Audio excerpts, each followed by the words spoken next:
If you want to see your own videos on the Geek Gaming YouTube channel, please go to the link in the description to submit your own video and possibly become part of the network we're trying to create here on YouTube. Join the community by going to tiny.cc/geeklootgaming and submit your form. Hello everybody and welcome to Geek Gaming. Today I have a brand new $1,000 gaming PC build for you guys. For the CPU, I chose the Intel Xeon E3 1231V3. Now this is a quad-core processor clocked at 3.4 GHz.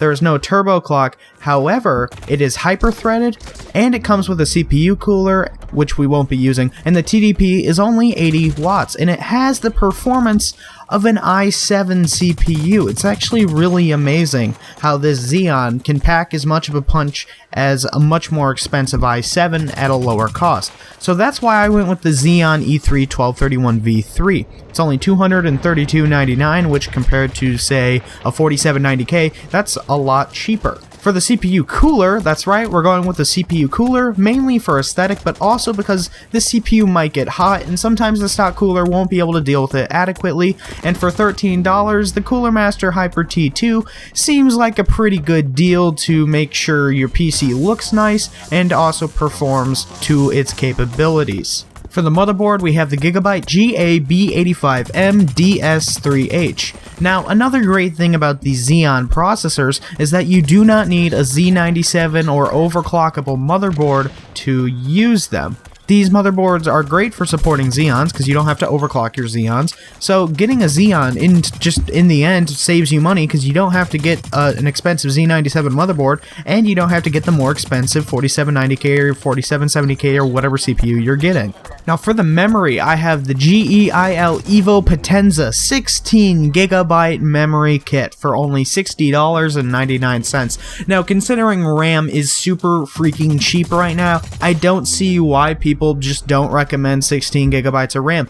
8 gigs of RAM cost more than this less than a year ago, which is absolutely insane. So I would just double how much RAM you get. Not to mention many games like Star Wars Battlefront, ignoring how much of a pile of garbage that game was, let's just talk about the requirements of that game. The requirements recommended was 16 gigabytes of RAM. Now, I don't know if all games are going to go down that route, however, if not, you still have 16 gigabytes of RAM and you got it for super cheap, and you might use it for opening several applications. For example, Chrome tabs can use up a lot of memory. Having many windows open at one time, if you video edit, if you stream, that extra memory is going to come in handy, and it's so cheap, why not? For the storage, I have an SSD and a hard drive, which at this price point is not very surprising. We have the Samsung 850 EVO series 250GB SSD, only $82, pretty cheap SSD, also really good read and write speeds, in excess of 500 megabytes per second on both the read and write speeds. And for our secondary drive, we have the Seagate Barracuda 2TB. Pretty good drive, comes with 64 megabytes of cache at 7200 RPM, so it's just a really good drive. Not to mention it's only $66, and for 2 terabytes that's really freaking cheap, so why not? Really, in a $1,000 gaming PC, you only have to ask yourself, why not pick this up? I have $1,000 to spend. Unless if it inhibits the performance of other parts such as your graphics card or your CPU, then just pick it up. More storage is always good, so that's why I went with total around 2.25 terabytes for this machine, including that super fast 250GB boot device. Now for the graphics card, we have the MSI Radeon R9 390X. Now this graphics card packs a punch with 8GB of VRAM, which is going to power through 4K resolution if you choose to game at 4K with this machine. I wouldn't recommend it, as a 390X necessarily isn't that powerful for 4K, however it definitely has the VRAM to do it. So if VRAM is possibly bottlenecking your graphics card like some people have seen with the GTX 970, then these new AMD graphics cards with 8GB of VRAM are really nice to see. Not to mention the R9 390X is sort of a graphics card in between the 970 and the 980 in terms of performance, and it is actually really good for the cost. $375 gets you this graphics card, not to mention it looks really cool, although aesthetic shouldn't be the first thing you're looking for. when picking out a graphics card. It has that advantage of looking cool, plus it performs like a champ. Now for the case, I chose something a little bit more simple because the case doesn't really affect performance. All you really need to do with this case is probably pick up some case fans to cool everything down. However, it'll work just fine. It's an enclosure. You don't need anything super fancy or expensive. Now this case is the NZXT Source 210 window. It's an ATX mid-tower case. Even though the motherboard is only micro ATX, hell, you'll have more room for other stuff in there. And when your motherboard and all the components on your motherboard are smaller, chances are you're going to have better airflow because there's going to be more open pockets for the air to go through.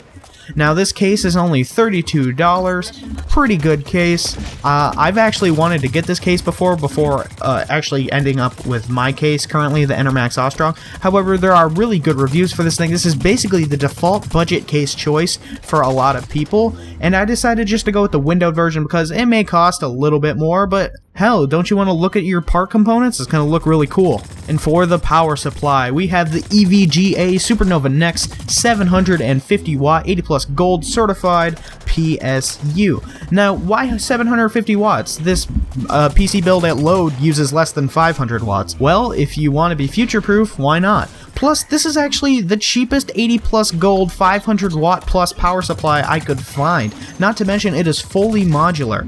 So you're getting a trusted brand, EVGA, a trusted model, the Supernova Next, a really good wattage, 750 watts, 80 plus gold, that efficiency, and a fully modular power supply for, get this, $50. It's really cheap. I would just pick it up anyway, even if your system doesn't really use that much power, because this is a clean power supply. It costs not that much, as you can tell. Although it may provide a lot of wattage, maybe some wattage you don't even need to power your parts, it's a really good power supply for the price regardless. So that's going to do it for me, guys. Hopefully you really liked this $1,000 gaming PC. Now, this PC is going to do really good when it comes to gaming, obviously, but that Xeon processor that has the power of an i7 is going to be really good for video editing, streaming, and other stuff that uses your CPU. Even CPU-dependent games like Arma 3 gonna really love that quad-core, basically i7 performance level Xeon. So if you like this video, don't forget to give it a big thumbs up. Subscribe to the Geek Gaming channel if you want to see more PC gaming videos just like this, along with a bunch of other types of videos. Also, if you want to become part of the Geek Gaming network, don't forget to submit your videos at the website in the description, linked below. All I really have to say now is thanks for watching.